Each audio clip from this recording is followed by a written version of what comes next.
Here's the simple idea. Everybody in one place, victims get wrapped in services and support. Everybody separate, victims are in danger. Victims aren't supported, and batterers aren't held accountable.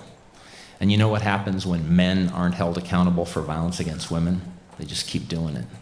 Because why would you stop if you can get away with it and there's no consequence, and you never get arrested and you never get held accountable and there's no punishment? So the journey that we're on, that started at the San Diego Family Justice Center, has now produced 60 operating centers, and just last week our staff finished their count, 130 communities in planning to create family justice centers in the United States.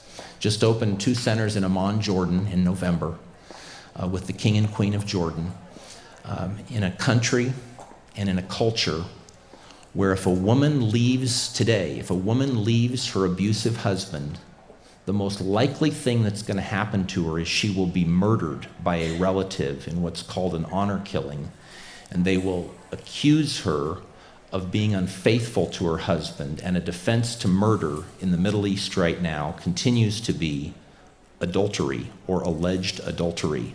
So if the woman is accused of adultery, any relative gets to kill her, and if he has a good faith belief that she was committing adultery, he can avoid consequences for murder.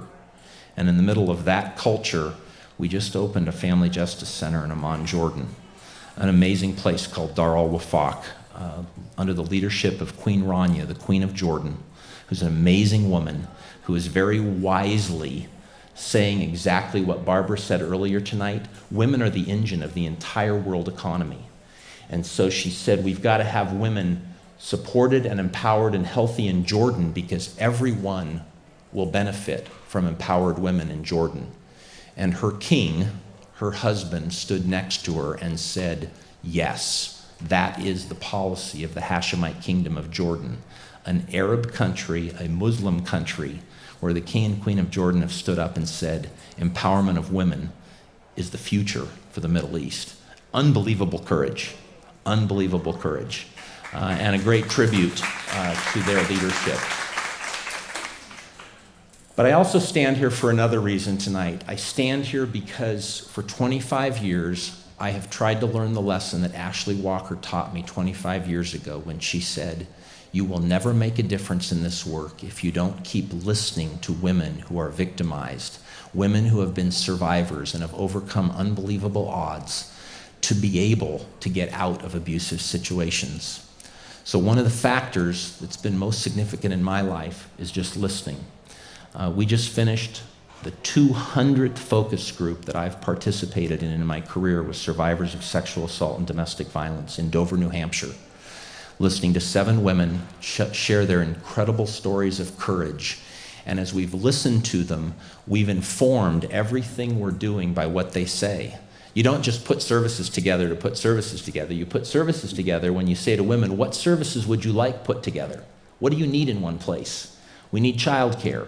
We need medical services. We need job training. We need help getting out of the credit card debt that our abusive partner put us in our name.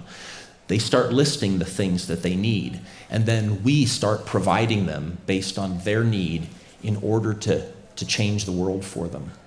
And I will say, as I share that exciting journey of the San Diego Family Justice Center, for those of you that aren't familiar with it, that our big dream now is to do centers all over the county of San Diego. We really should have 5 or 6. They could be led by a domestic violence shelter that adds partner agencies. They could be led by the county of San Diego or a city throughout the region. But right now, we really only have 1 in downtown San Diego. There's a little bit of co-location in North County, a little bit in South Bay, a little bit in East County. But the power of the model is life-changing for women and children. And so our vision really is to go regional. And our vision is to recruit friends. On May 4th, the new director of the Family Justice Center, an amazing woman named Lieutenant Lori Luno, is hosting a meeting in downtown San Diego at the Family Justice Center at 7th and Broadway. There's brochures on the table about it.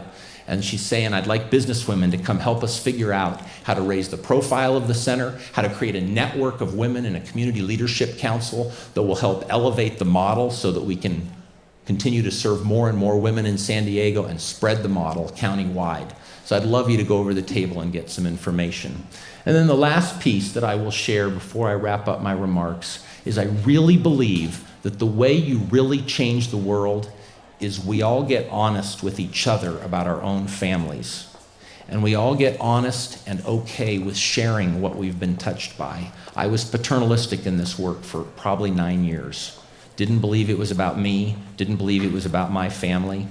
And I kept talking, quite frankly, about those women at times and those people that had this problem, even doing the work.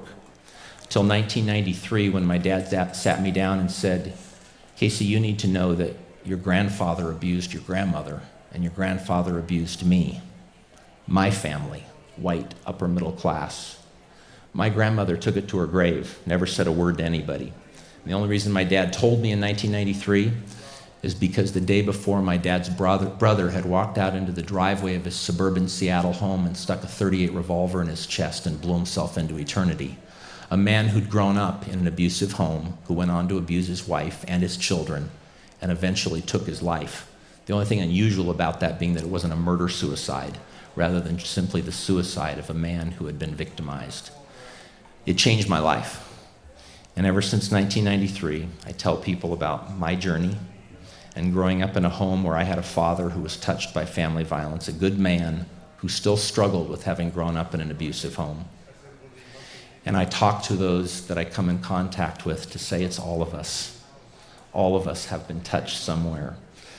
Sisters, brothers, mothers, fathers, relatives, friends, we've been touched.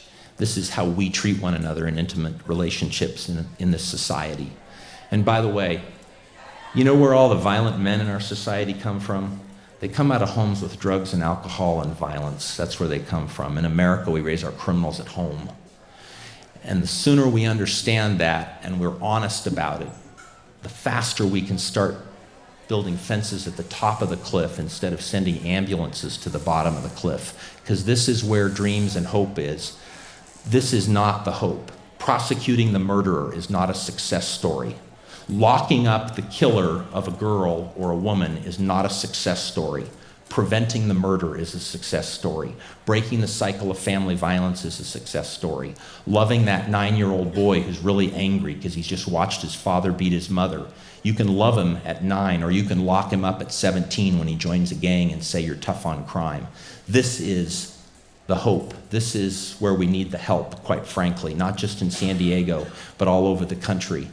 And there is hope in all this. There's some amazing women who are survivors of domestic violence who are here tonight, who are invited to this session.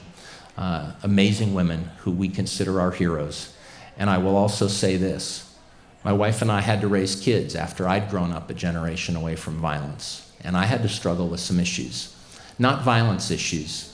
I grew up in a family where emotions weren't safe.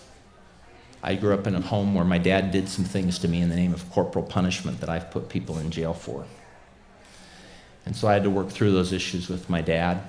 I had to work through those issues with my wife. Had to make a commitment that I wasn't going to hit my kids at all, ever. And my oldest daughter just turned 24.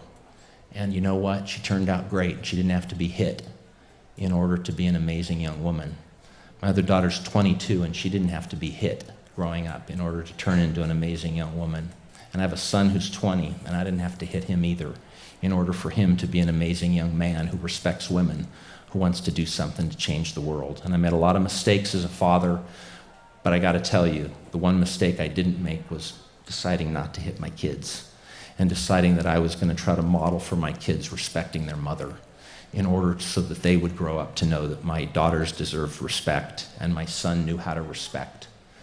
And I think that's the hope of all of this. My dad died just 12 months ago. My dad died a year ago last Saturday.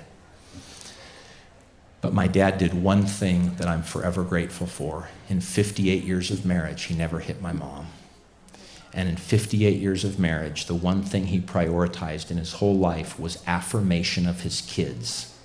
If you do nothing else in creating dreams for those that are around you, tell your kids they're smart, they're beautiful, they're powerful, they can be anything they want to be, because my dad did that for me, and my mom did that for me. And here I am 2 generations away now from really ugly abuse. My great-grandfather's abuse of my great-grandmother is unbelievable. My grandfather, almost as bad. My dad beginning to break the cycle. Now our family breaking the cycle. That's the hope. That's the dream.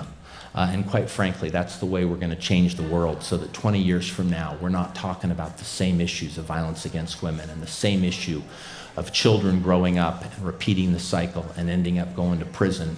And we can't keep locking up the next generation and the next generation and the next generation of kids. We've got to break this cycle. God bless you all. Thank you for letting me share my story.